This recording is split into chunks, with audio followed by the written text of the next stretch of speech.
friend. Welcome to Wild and Waking, a sacred space for the woman unraveling what no longer fits, remembering the truth that's always lived inside her, reclaiming her joy, her voice, her power, and rising fully, fiercely, and without apology. I'm your host, Emily Rushell, and together we'll explore what it means to live in alignment, lead with soul, and awaken a life of abundance, authenticity, and purpose. Let's begin. Hi, friends. Welcome back to Wild and Waking. Today, I am joined by my dear friend, Kelsey Anderson. And I was thinking, so we actually just recorded for Kelsey's podcast. And before that, we had a meeting. But I was thinking when I was running to the bathroom in between shows, you are the kind of person that we met so randomly on Threads. And from the first time we talked, it was where have you been my whole life? And that has only grown and evolved and deepened over the past year. And I'm just so grateful for this thing called the internet to get to bring us together and people into my life. Because I feel like every time we talk, it's one more piece of evidence of I have always known you. Where have you been? But also we had to meet right here and right now. So, yeah, that lands so much.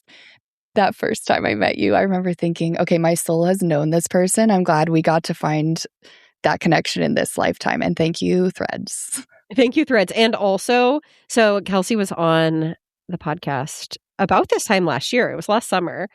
And although one calendar year has passed, I think we have both lived 1,000 lifetimes between then and now. And I am so freaking excited to bring you here today because we are going to talk about a project that we have been working on together and really what our intention for it is. But first, Kelsey just launched her book into the world. And not only that, a book that I have so much admiration for.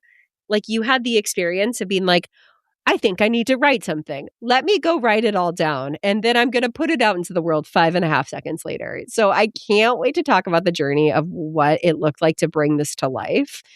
Because I think, even myself included, we have these expectations of what the magnitude of bringing a book into the world means.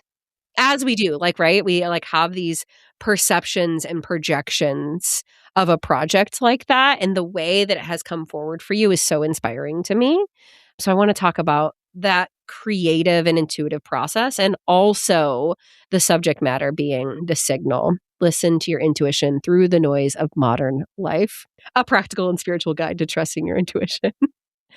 And just, all of these threads that have been so real for me on intuition and fear and conditioned beliefs, that idea of discernment. I know so many of the tools and the stories that you share in this text have been very top of mind for this listenership and the women in this community as we are learning to reconnect with ourselves and kind of separate that from the noise in which we've inherited, and kind of what's the difference between thoughts and intuitive nudges and spiritual downloads. What is all of this? And then ultimately, how do we, alchemize that to make decisions and use that in our very real life and fall deeper in love with that connection?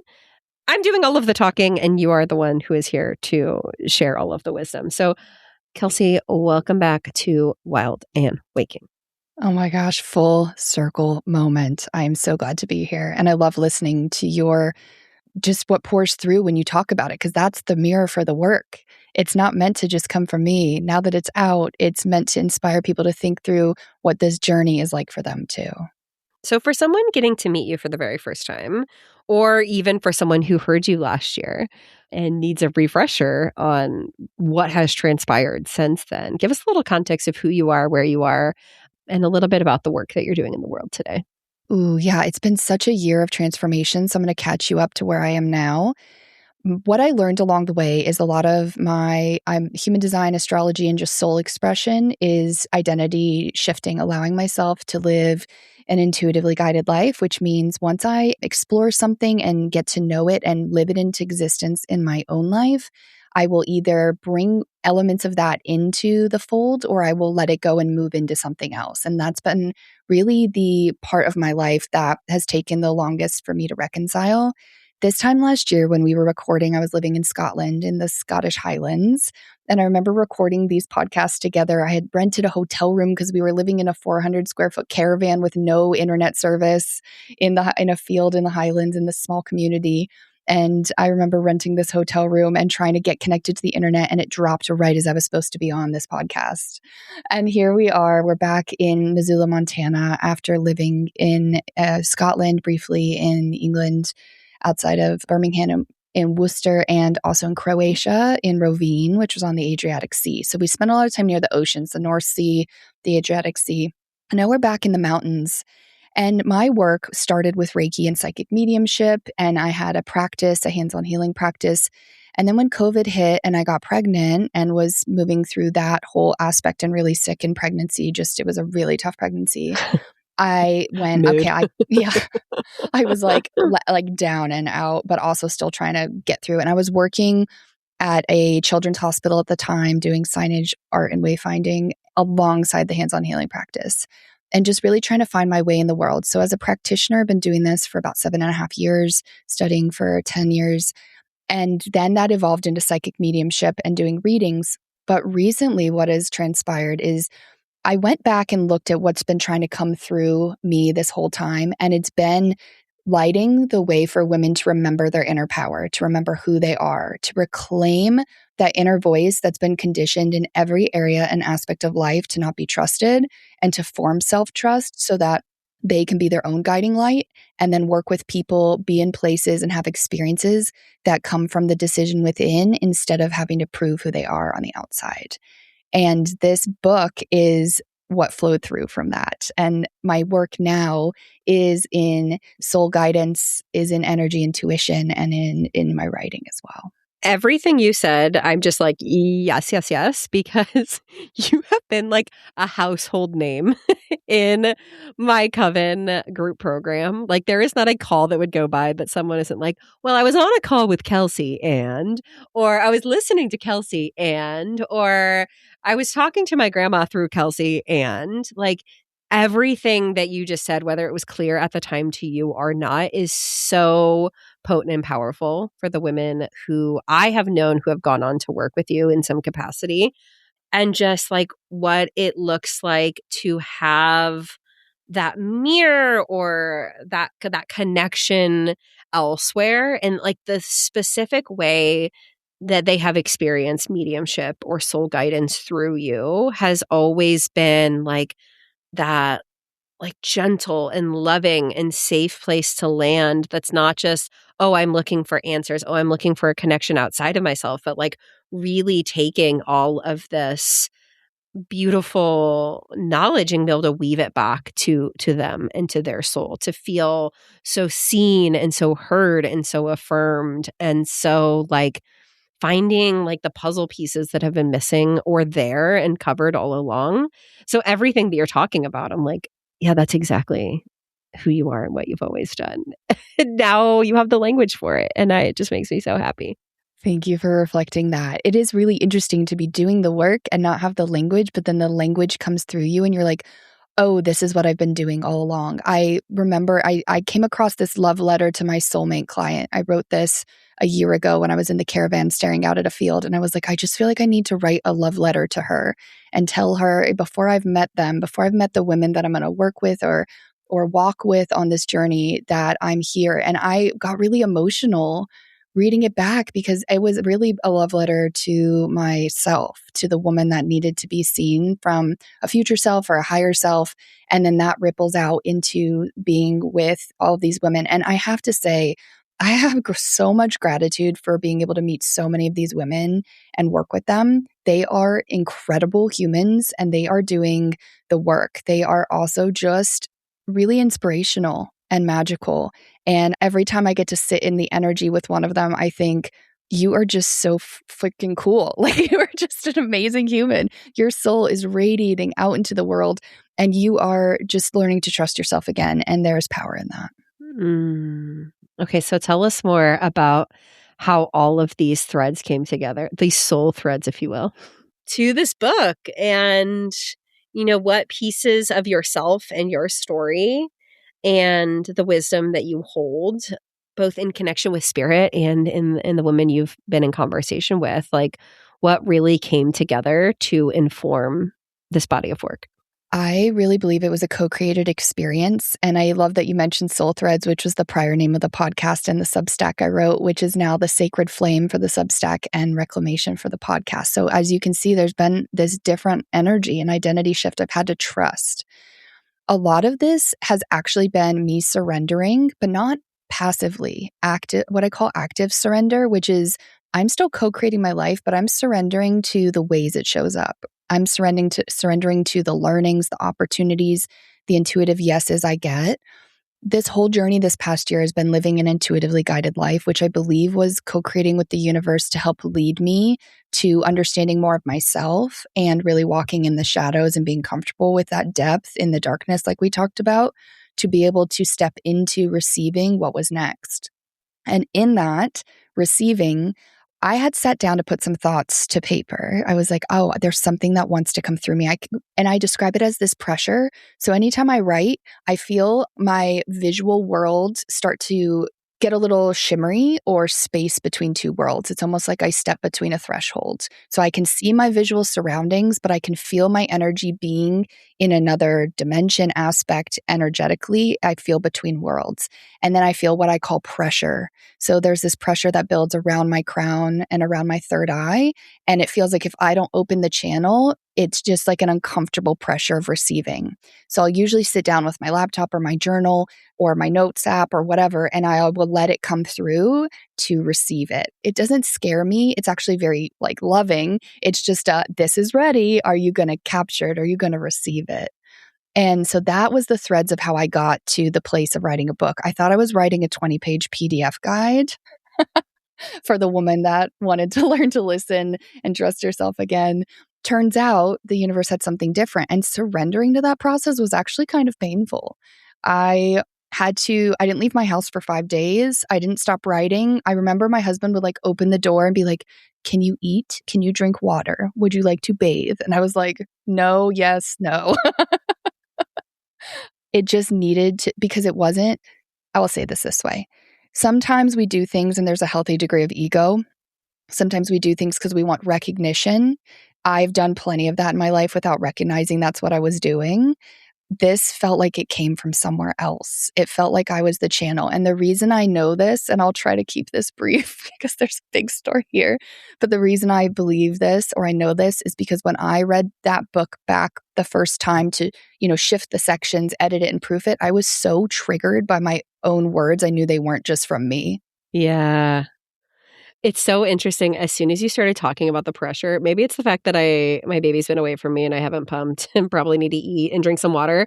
Kelsey, I feel this like very intense pressure around my head and like my vision's a little bit blurry. Again, might be dehydrated. But you started talking about pressure and I could physically feel really intense pressure. I mean, that's your clairsenses. Like, I know that you are understanding your psychic abilities and that they've opened up a lot. But for me to be able to viscerally feel that and then you experience it alongside me, yes, you could be dehydrated. Yes, you could need to pump. But also, I do feel that you are receiving the vision and the feeling real time. And that's that clear empathy. That's that clear sentience. So you have both of those that are really activated. Okay, crazy. Where do we go from here? Okay, so you hunkered down. It flowed out of you. Tell us about the journey of that flow and really, reading back your words that were part yours and part spiritually guided. What is the intention in some of the arc that you're bringing readers through? So the intention is a complete journey, transformation, and story. And there's 2 places I want to start. One, there will be pieces of this book that will land and there will be pieces that can be skipped or ignored, and it's a sovereign experience. That's what I believe about this book. I wanted to make it so that you could reference a chapter and dive into it, and if you wanted to skip something, you wouldn't miss the arc of it. It's all woven through. The second piece is that if you've ever wanted to bring something to life and you feel like you can't because you have to do it perfectly, this was my reclamation of putting something out that was a little messy, has definitely some grammar. I edited it myself. I created the cover art. I did the whole thing solo, not because I didn't want community, but because there were barriers to that. Time, financial, all sorts of things that I just didn't have access to a team of people within the bounds of what I could do at that moment. So this is your permission slip to also do it messy and do it the way it needs to be done and refine it over time if you want to. So I believe we can bring that in. I actually believe that there was a lot of purpose in that because I think you could have outsourced it in some capacity. I think you could, like you are well connected. There are so many people in your corner. But I think part of that reclamation was actually like, this is mine and I have to do it messy in order for this to land the way that it's supposed to. Yeah, you know what? That is exactly like if I I love reflection moments. I'm like, yes, of course it was. Cuz right, if I wanted it to be perfect, I could have had it come out in a year if I didn't feel, but I trusted the nudges of timing. I knew when it was supposed to come out. I trusted that I wasn't supposed to have an editor for this. I trusted that we could go into Canva and make the cover art and it would be fine. And it is fine. Is it perfect? No. Is it what I would usually do in a process? No. And I think that's kind of the magic of it is it needed to just be something I touched. And I also believe when you're part channeling text, you have to be really careful about who puts their words and visions into it versus like a novel where it can be co-creative. I had already co-created it with my higher self, with my soul energy. So I felt like I had enough co-creation in it too. You asked how it was. It was honestly a little manic. I'll be honest. It was a little manic in a really good way, meaning I trusted that the surge of energy I was experiencing was not a permanent thing. I wasn't going to be in this state altogether. I also knew that if I left the house, other people's energies and when I'm out, psychic occurrences happen really frequently. If I'm at the grocery store, I can tell if someone's been crying, what they're grieving about, if it's open, right? Not everyone's open, but if that person's open, or people will often get like, people will approach me and like to tell me a lot of things when I'm out in public. And so I knew that if I left my house, that my channel would be cluttered with other noise of the outside world. So I really also had to do it quickly because I have a 5-year-old and I need to like go in nature. I couldn't do that for 30 days. So I had to compress it in a really short amount of time. Have you read the book Big Magic? I have. The first thing that came to mind is also like if you left that space, like what pieces of it would like float outward also. Yep. It feels like the way I can describe it is the book was above my head in this big container. And every word I wrote, the container, the bubble got smaller and smaller. And it got bigger and bigger here in the 3D. And I felt like if I didn't start bringing some of that through, it would just exactly kind of either float away or would look different or something else would flow through. It just wouldn't quite land the same way. Why do you feel like it came through now, through you in the moment that it did?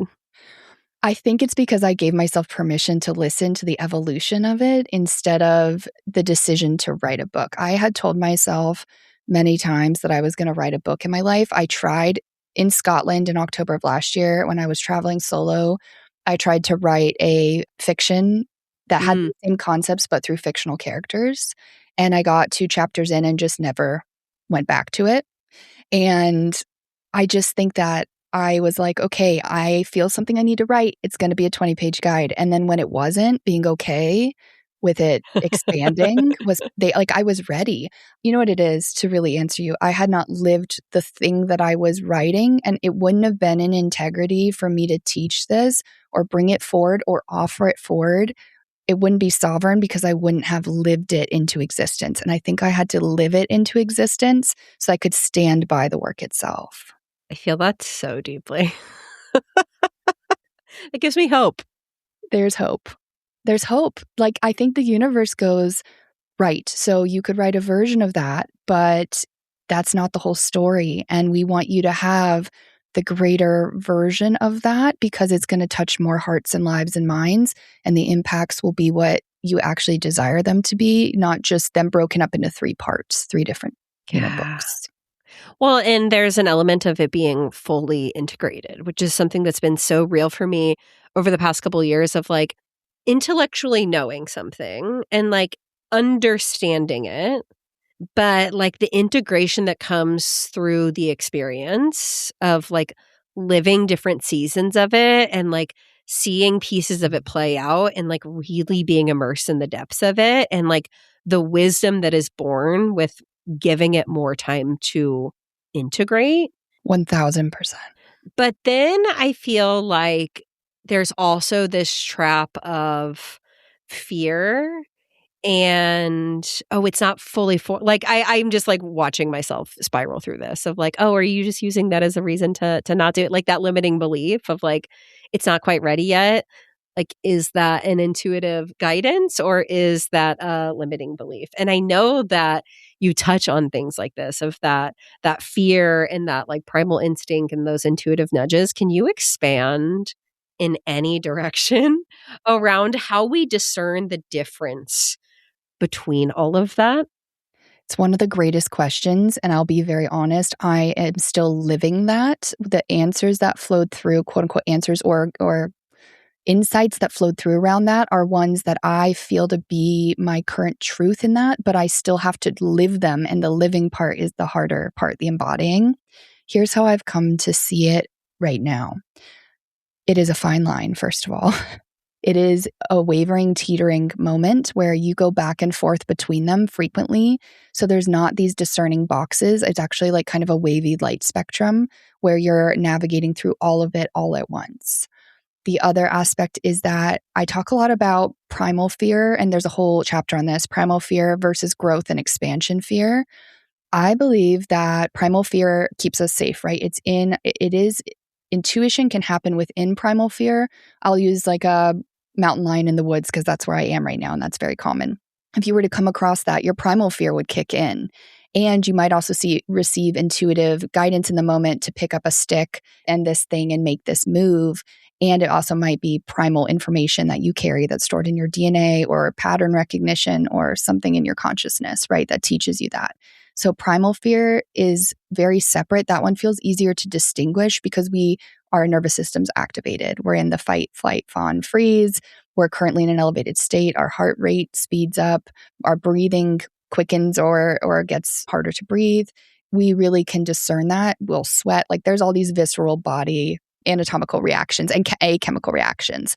So I touch on the definition of that a little bit. Growth and expansion fear is very different because that's the one that mimics intuition and creates limiting beliefs where our intuition can't work within that.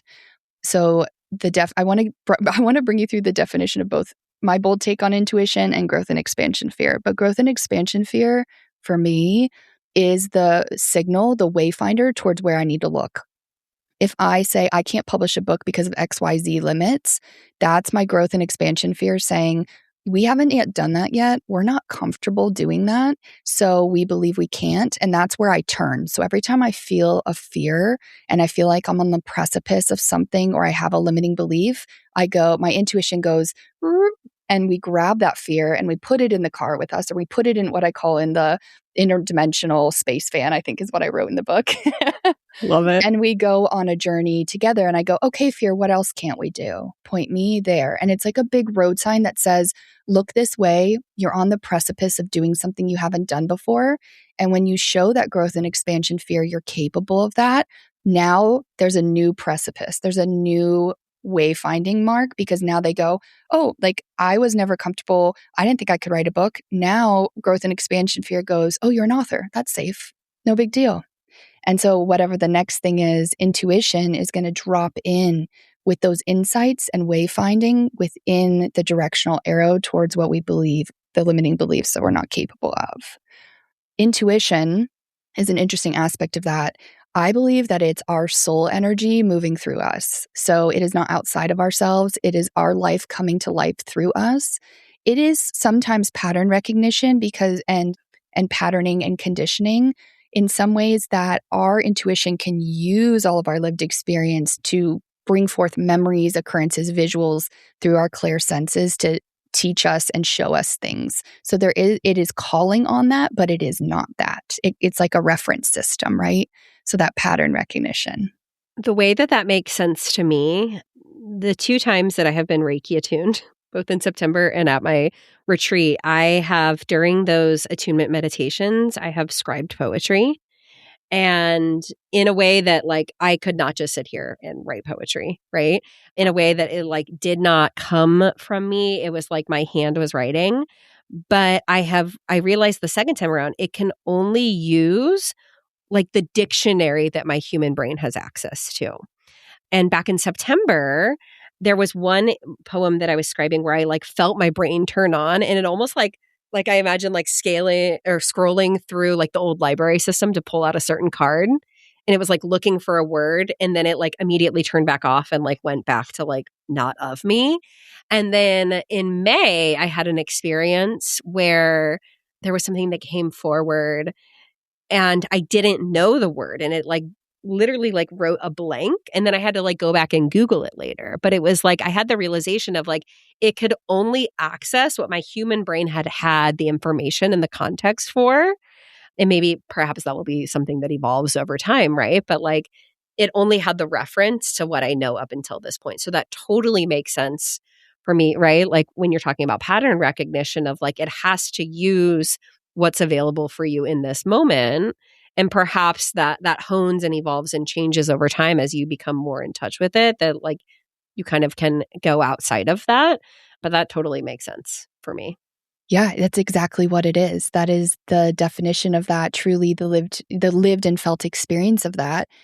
In mediumship, we call that our sign library or our reference library, or, it's the way that we can only work with the spirit world in reference to what we've lived and experienced, and they reference our visual cues and memories. Your clair senses that's what it is. So you have all of your clair senses, which I go into more in depth in the book. And when you're with your intuition, so intuition and psychic information is a spectrum. It's a never ending spectrum, and they blend in the middle of that spectrum. And your clair senses, intuition is receiving information through your soul energy, your higher self, your guides, through yourself. And the psychic senses are receiving it about other people, places, experiences, and things. And so intuition is just psychic information, really, if you want to distill it, about yourself through yourself and your soul energy brought to life in a tangible way. And so when we listen to that, it's going to be warm and comforting and strong and powerful and decisive and usually quick. And it's usually the first thing that comes through. It's not the overthinking that follows. It's not the doubt. It's not the fear. It is that first little inkling. It can come through as a feeling, a thought, a vision, a emotion. It can really guide you because it's the most connected you are to your higher self, to your soul energy. And then everything else that layers on top of that is conditioning, it's noise, external and internal noise, conditioned beliefs, and all of the societal aspects that create the doubt and the overthinking that follow the intuition that we receive. So how do we hold space for both, or perhaps remove some of those barriers, or maybe even work with them? Right? Because, we are still at the end of the day humans having a human experience. And so is there anything that you talk about in the book on like either how to clear out the noise or work with those things that have historically disconnected us? It's a really important distinction. I'm all for working with and not necessarily removing. It will fall away naturally on its own, but it's all about working with. So when I think about that, and I think about the noise of life, it's always going to exist. In fact, I think it's probably going to amp up just given where we are in society and the evolution of things and the awakening aspects of what we're going through collectively. There's more noise both through social media and news and political and climate than there ever has been. So when we work with it, we build over time self-trust. So intuition is a living language of the universe. It's your inherent birthright. It's something that is a communication system that's wired within you. However, we have been conditioned not to trust ourselves, so we find ourselves in an interesting position to build self-trust, which then becomes more of not so much a skill, but a remembering and building in that remembering through small moments of listening to the thing and trusting it. I love my intellect. I love putting systems and structure in place that are intuitively guided. I think there's a place for both. What I do think is when we don't listen to our intuition, or we do have intuition and our signs are there, but we ignore them, that's when it becomes sticky. That's when we start to create doubt. When we can do both at the same time, say, I have this intuitive nudge to, let's say, get up and go to my favorite restaurant today. and I follow that, there's going to be all the executive function that gets us there, right? In that moment. So we need both. We have to learn to listen to our signal through the noise, not to reduce the noise exactly. Although reducing the noise is always helpful, we can't ever turn it off. Right. And I think the harder we push up against it, the more resistance we feel. Yeah, exactly. And so it's like getting so in touch with that signal that like we can follow it in tandem with these other things that are happening around us. It becomes clearer. We can recognize the frequency of it. It's like we tune to our own radio station and we know the song of our own soul. And when we can feel that, and I have a lot of practical exercises, every single thing I go through has an exercise to do that because I love taking something that's in really just like esoteric and hard to digest, and I like putting it in a practical form of connection. That's how my brain operates, and that's how I operate in my life, so that we can actually build back up the self-trust that we've been taught doesn't exist. I think what is so real for me right now is learning how to do that while also doing all of the other things that exist in my life. You know, as a mom of 4 with a baby and a toddler and this and that. What has that looked like for you to be really intuitively guided and also very present for your very real life? It's one of the things that I had to actively deconstruct. So when I started this experience, I thought I would have to meditate all the time. I was trying to create these pockets and hours. Even as a mom with a young child, I would be like, okay, well, I need them to leave so I can do an hour meditation. It was miserable. It was hard. It was totally living 2 separate lives. There was very little integration. Now, everything I write about, teach, and do, and what it looks like in my real life is very, very small moments of this. It's a thought when I wake up in the morning, changing the way that I speak to myself. It's looking at myself in the mirror and saying something that helps rewire something that I didn't believe about myself before. When I shower, I know this is like, okay, but in the shower, like that's one of the only times I get like, what, 5 minutes sometimes, right? You're lucky on a good day, 5-10 minutes. So I will specifically place this opening of like, universe, I'm open. This is the time I'm ready to receive intuitive information. This is a time my channel is clear. When I'm in the shower, I invite you to drop in as many insights as you'd like. So just bringing those moments in. When I make my cacao in the morning, I stir in my intentions. It takes like 10 seconds. I've built these little habits into my life. They're second nature now. It's not a checklist. I refuse new age spirituality, perfectionism, and checklist. That used to be me to a T, and it was exhausting and it burnt me out. Mm-hmm. Well, and it's just a different flavor of the same thing that we quote unquote healed from. Oh, yeah, it is. It's just the same boxes and the same patterns brought into a different form with different language. And it feels better because it's different energy, but it's the same constriction. Mm. I know one piece of what you're moving through is like this unapologetic, this reclamation, this unleashing, this like really the willingness to be seen within yourself and also externally as the fullest expression of yourself, and like really shedding those like lingering beliefs. What are some of the things that are coming forward for you as you do that? And like, what does the most unapologetic version of yourself want to say before we close out today? Mm. I'm going to sit with that for just a second because I can feel her. I can feel that rising, being like, here we are. Let's do go. it. Let's let it rip. And I think I also, not sure I answered all of your questions. So I'm really aware of like my being between worlds at the moment. Okay. In the reclamation, I feel like I'm trying to, this is channeling through. So it's like opening up. I can feel the channel opening up, being like, let's let it rip. Let it go. In the reclamation of this life and of who we are and of what we came here to do, your purpose is not one thing. And your desire in life to do something is not one big cultivated moment of arrival. It is living your soul expression, aka your energy that feels like you want to express, explore, get curious with in any moment, and letting that be the thing that leads you or has space to blossom. When we don't do this, when we cut ourselves off from this because it's not enough, we send the signal to ourselves and the universe that unless it's our idea and big enough of enoughness, it's not worthy of our time, attention. But that is not true. Your purpose is lived through you in every single moment. I don't care if it's a diaper change. I don't care if it's you waited and let someone cross the road. You do not know what you just did that could have changed or come to be a totally different experience Mm-hmm. for people. That ripple affects the way all of our energy intertwines. We don't know how it would have ended up if we did it differently. So by trusting that, you just set a course for yourself. You've just set yourself into motion. And we have to understand the magnitude of that. I never allowed myself to understand the magnitude of that everyday lived experience, that smile you gave someone, that time that you spoke your truth when it was uncomfortable, the time you set a boundary and maybe a friendship went by the wayside, but you honored yourself first this time.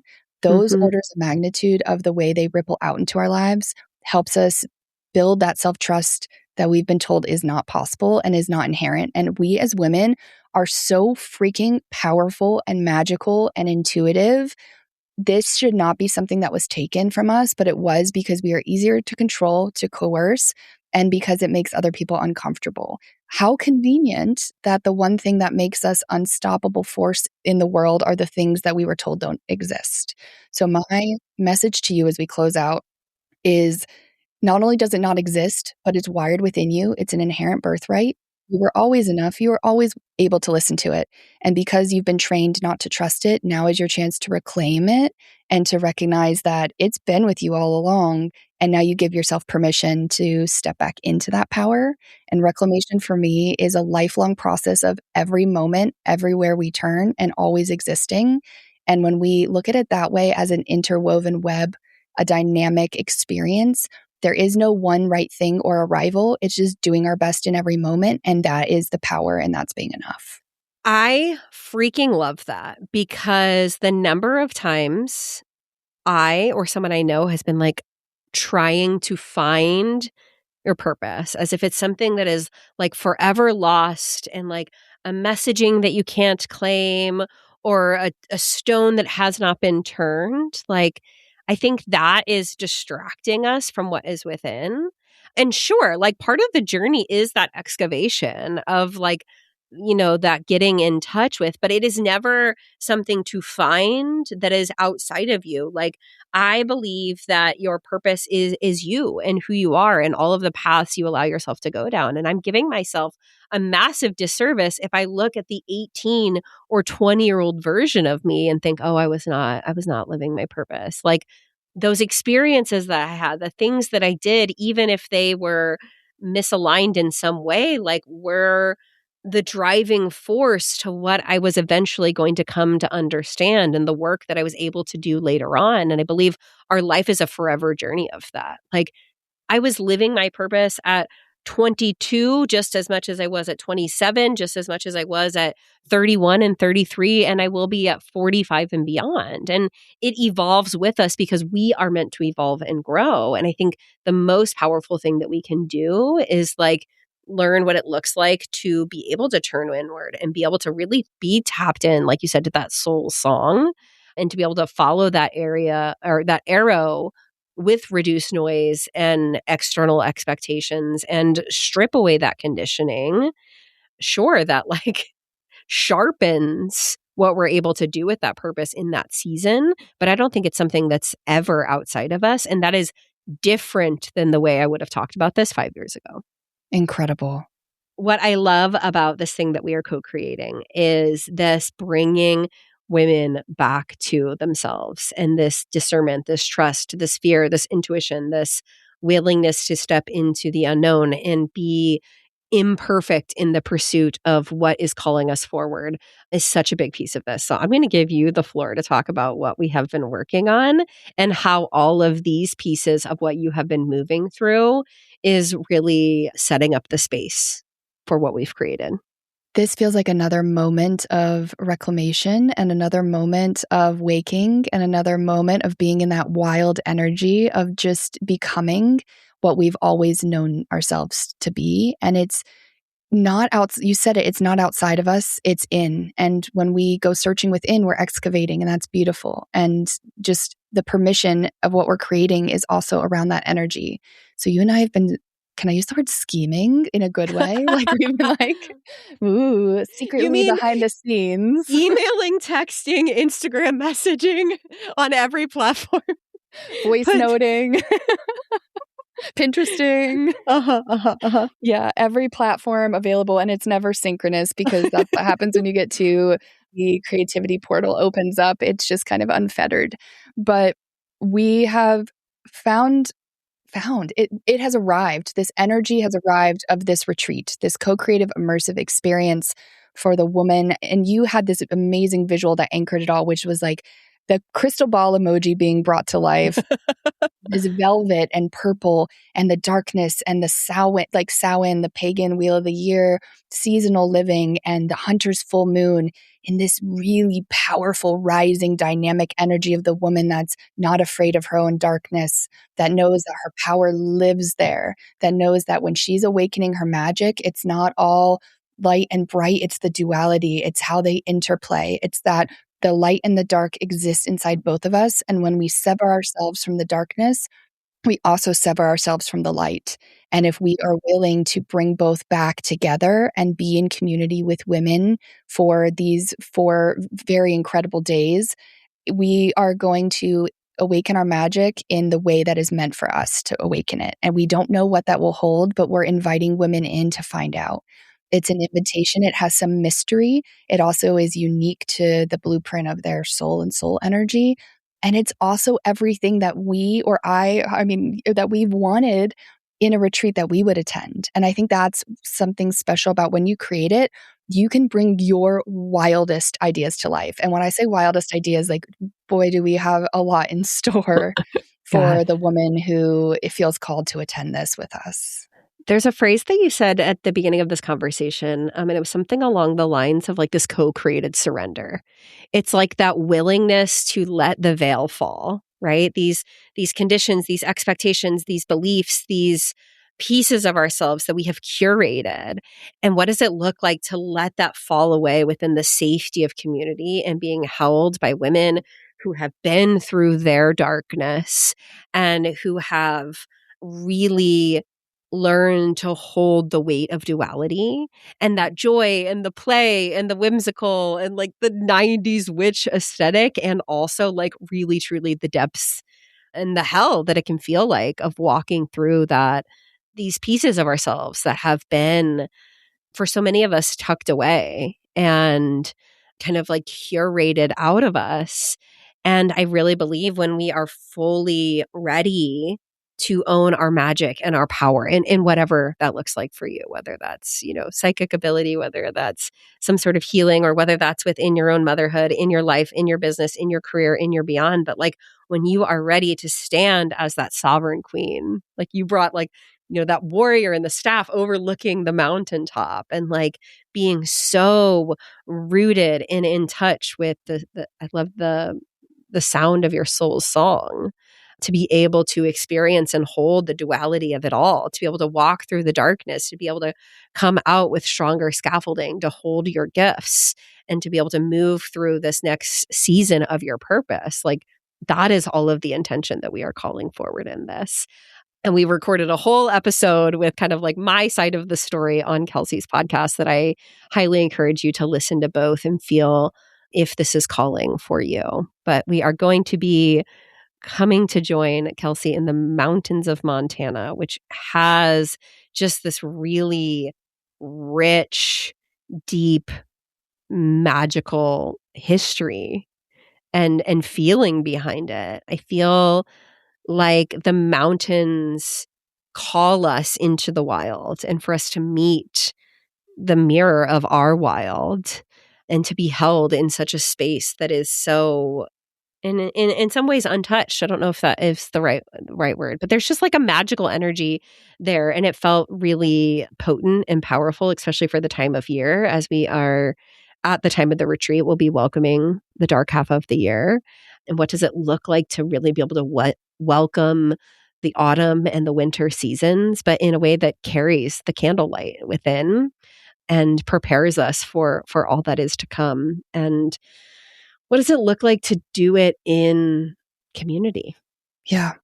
The power. There's a power. There's a visceral nature to it. And I can feel that we're being supported by forces beyond just our soul in this incarnation, right? Like in our bodies now, I can feel the ancestral magic. I can feel my grandmothers in the spirit world holding space for this magnetism and energy. And for all of the women that I feel will be magnetized to this, like it's a soul calling, I also feel their loved ones gathering. It's a gathering beyond, it's the veil is thin. This is the time. Hmm.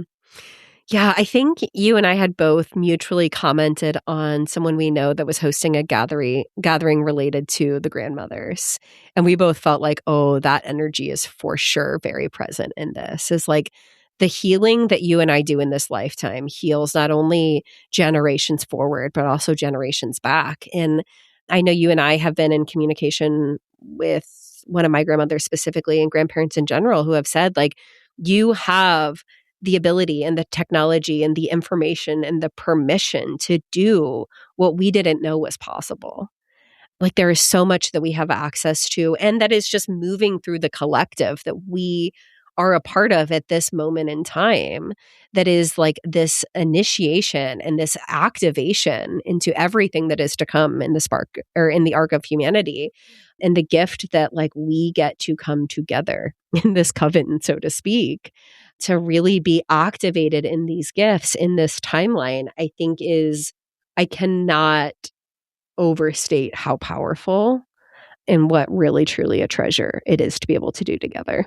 Such a treasure. So much gratitude for you, for this space you cultivate, for this friendship, and for this co creative energy. I believe that this will change the world. The world that we want to live in as women, as we awaken our abilities even further, is the one we create when we come together and envision it and also let our wildest desires come to life. So, thank you for not only creating the space and inspiring so many women around the world and helping them through these darkest moments, but also just shining your magic in for others to allow themselves to shine theirs. I really believe that too. I talk like it has come up so many times on the podcast. Like we radically change the world by the healing and the permission and the evolution that we go through in our own heart. And so I really believe that we are being called together at this moment in time in all the ways that we are for not only that purpose, but within ourselves and the joy and the pleasure that comes with like being together for the sake of like beauty and the experience and the power. I don't know about anyone else listening, but my day-to-day life is full of kids and chaos, and that's exactly the way it's supposed to be right now. But it is so soul nurturing to have those few minutes away to like remember who the fuck you are outside of day-to-day life so that you can come and like further integrate that into your day-to-day life. I know last year around Samhain, I had the experience of going to a retreat that was like I keep coming back to the word like activation of like, how do I bring more of this into my day-to-day life? Because I'm so hungry for it. And so are so many women in my world. And so I feel like, getting to microdose and experience like that also changes the way that you live in your very real, very human life. Yeah. Oh, it does. This is transformational. Thank you again for having me. I love it. Okay, before we close out, what does growth look like for you in this season? This question is such a different version. I'm just like, wow, the version of me that would have answered this a year ago, I We should love go back her. and listen to it. Right? Oh my, I'm going to. She's there, she's in there, but she's in the wings, like listening in, being like, oh, this is great. This has changed. Growth for me feels like wild rebellion. It feels like reclaiming all the aspects I never allowed myself to explore, to honestly being in this unhinged era where I don't shut the door on my own soul anymore. I let it open with love at the heart of it. I let myself explore the versions of life that I feel called to, and I give myself permission to be away from the perfection of it and in the experience of it. It feels like a day-to-day living, and it feels like knowing that we are all capable of bringing to life whatever is on our heart and mind. If that vision is placed with us, it's because it's already available. It's coming through as an inevitability, and how we choose to do that is up to us. But growth for me really does look like reclaiming every aspect of what I've shut myself out from before and knowing that it's all possible. Obsessed. Hashtag same. Hashtag, do you know a fine line tattoo artist in Missoula, Montana? Hashtag, please send them our way. No further details will be provided. Come to the book fair. Come to the most magical witchy book fair and you'll find out. All right, friends, if this sparked your attention, do please check out the links that will be in the show notes. Stalk our social media for more on this experience. Go tap over to the Reclamation podcast to listen to the sister episode for this. Everything that's coming forward for this feels so big and so easy all at the same time. So if there's something nudging you towards this, I invite you to sit with it and feel out whether it makes sense for you in this season. We would absolutely love to hold you in this journey, in this chapter of your journey, in this forever journey we are on in life. But this is really going to be so magical and special, as every gathering with intentionality always is. And that's what's so fun of creating retreats and experiences, is each one is so unique in its own way and has such a potent energy that truly makes it a threshold moment of defined before and after and everything that is to come. So thanks for going on this journey with me, Kelsey. Oh, you're so welcome. I love you. Okay, until next time, we are seriously so grateful. Shoot either one of a message of if anything in this episode spoke to you. We're just so grateful to get to share our life and our story in this conversation with you. Hey friend, I hope this conversation sparked something real in you. Something that feels like truth, curiosity, or the courage to keep becoming. If this episode resonated, I'd love for you to share it. Take a screenshot, post it to your stories, or send it to one of your friends. You can always find me over on Instagram at Emily Rushel, where I love continuing these conversations and hearing your takeaways. Truly, your DMs are one of my favorite parts of podcasting, so don't be shy. I'd love to reflect and connect with you over there. I'm so grateful to be surrounded by a community of women who ask hard questions, sit in the discomfort of the unknown, blaze new paths forward, and ultimately come home to their wild and waking selves. See you next week.